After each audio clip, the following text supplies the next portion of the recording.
it can go a few different ways. Like I had a neighbor who tried to start a business that kind of did it that way. They just bought it sight unseen a little bit and got some product that ended up all being junk. Hmm. And I was just like, oh man. So no, I went uh well, and I've done a couple of different varieties of ways because I've started a few businesses. And one of the best way with the knives, it was like we wanted to interview who was going to be touching these each individual part of the manufacturing process, even the packaging process. So we went and visited factories. We checked out the steel. Um, we went and with every iteration that we did on the designs of our knives, we wanted to test a lot too. So I mean, you can test to death, but I think a good amount of testing is good. So I mean, you just don't want to paralyze yourself by like having to have something perfect before you do anything, but you don't want junk either, right? So you just got to make sure that you've got a good relationship with whoever it is that you're working with as suppliers so that you know that they're going to treat you well, especially when the pandemic hits and all of a sudden supply is low or something like that. Um, and then just like make sure that who you're working with is, you know, reputable and they treat people well and stuff like that because that's important, I think. Um, yeah, no, I mean, the very first thing is you got to just make something, you know, like I've got a prototype of something right now in my kitchen. No, I can't tell you exactly what it is yet, Yeah. um but I'm on for myself first, and I've been using it. It's been a while now actually, and I love it. But I've been testing it. I've had my wife test it. I've had a bunch of people come over and check it out. Like you kind of just got to get it done. It's ugly as Hmm. sin, but it's functional, and I can make it pretty later, right? So just got to make something, even if it's out of foam and plastic or you know something that you just like put together in your basement or your garage or something, and then as you test it out for a while, you can make prototypes that look nice and all that, and find out what you can do cost wise on it. But you just got to love it yourself first, I think. So if you can make Hmm. something that you love and it's ugly, then you can also make it something that everyone else loves once it's pretty. I think that's a good idea, like a good learning thing too, just to make something. But yeah, the MVP, the minimal viable product, Yeah. it's good. So I think that's how like Dyson started. He went through like 5,000 iterations of like a vacuum cleaner, and then once he perfected it, he got it out there. So yeah, it's cool. Oh yeah. Yeah. Have you listened to how I built this? Yeah, that was a what. Yeah, Yeah. I it's was gonna amazing. say, It's amazing. yeah. Cool podcast too. Hmm. I listened to like probably almost every episode of that driving down to California from here to go meet with Kenji for the Hmm. first time when I was doing that knife video with him. I Nice, nice. was like just pumping myself up, like, okay, I gotta impress. What kind of like podcast do you like? Um, like, Okay, so very unrelated to business, but my favorite podcast is called The Book Pile. It's it's done by these two comedians. Well, one of them's a comedian, the other one's a writer who writes for comedy sketches and stuff. And they review a book every week that's kind of it can be a productivity book or it could be like Harry Potter or Twilight or whatever. And they'll like mhm. roast the books that they think are horrible. And that's just as funny as like when they come out with the learning things from these other business books or whatever it is. Anyway, Kellen Erskine is the comedian. He's hilarious. I've been able to see him a couple times. Um, and then yeah, lots of business ones. You know, Mhm. there's the NPR. Let's see. There's Freakonomics. There's Mhm. How I Built This. There's Money. What do they call it? and I forget the names of some of them that I love just hearing little business stories, kind of how people started, because Yeah. it's like, yeah, I totally identify with that. Like, you're sometimes you might be like the CEO, but you're also like the janitor and the shipping manager and the, like, and these people Mhm. are scrapping, and I really appreciate the journey of entrepreneurs. Um, and then there's also one that's called it's something like the podcast of unnecessary detail, something Hmm. like that. Just the little teeny things that you can find the most interesting little nuggets whenever you study anything in depth. And as I'm kind of like a broad guy, I have to appreciate when someone goes in depth on something else. So that's my way of getting in depth, is listening to a podcast of someone else who went in depth on something. So, That's kind of and cool. then I'm a music guy too. So classical music Ooh.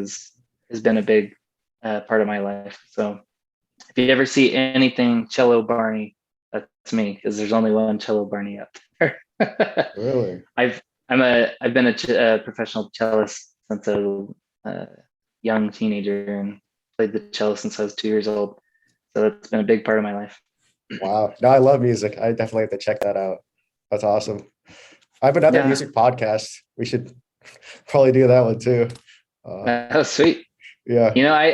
I floated the idea to Kenji, because he did music since he was a little kid. Yeah, you played He violin, played right? violin, Yeah. Suzuki when he was little, and now he plays guitar and stuff.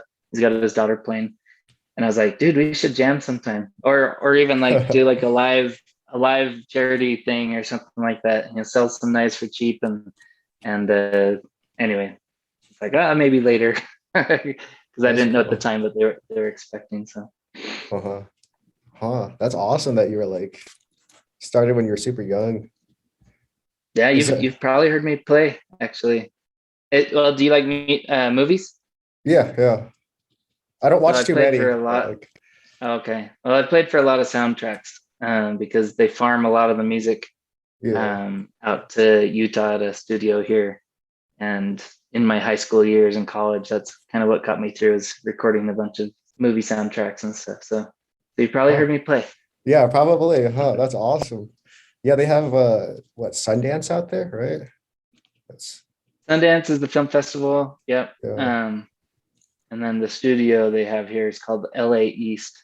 And it's a lot cheaper, I guess, to hire a bunch of people in Utah than like there Yeah, in LA's LA. expensive. Huh. Hmm. What's the biggest movie that like you've heard your music on? Or like the most memorable one? Um, Most memorable one was Pearl Harbor. We were my brother and I were watching. We were in the movie theater, Hmm. because my whole family's musicians, right? So he was in on this recording studio as well. It also, you don't know what you're playing for most of the time. It just, Okay. they stick a score on your stand, and you just start recording. And anyway, so we're watching Pearl Harbor, and right as the Japanese planes are flying over the convertible that's driving out or whatever, Mhm. this music starts, and I look over at my brother, and he's looking over at me. He's like, "Hey, this is us." So it's fun to do that.